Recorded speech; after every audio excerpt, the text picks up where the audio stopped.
Illinois. Southwestern Williamson County, Illinois. Southeastern Jackson County, Illinois. Until 6:15 p.m. At 5:23 p.m., a severe thunderstorm was located near Grand Tower, or 10 miles south of Murfreesboro, moving east at 30 miles per hour. Expected hazards include 60 miles per hour wind gusts and half-dollar size hail. This is a radar-indicated threat. The following impacts are expected. Hail damage to vehicles is expected.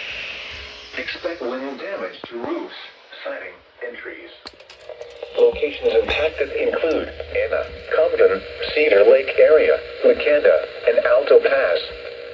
This includes Interstate 57 in Illinois between mile markers 30 and 39.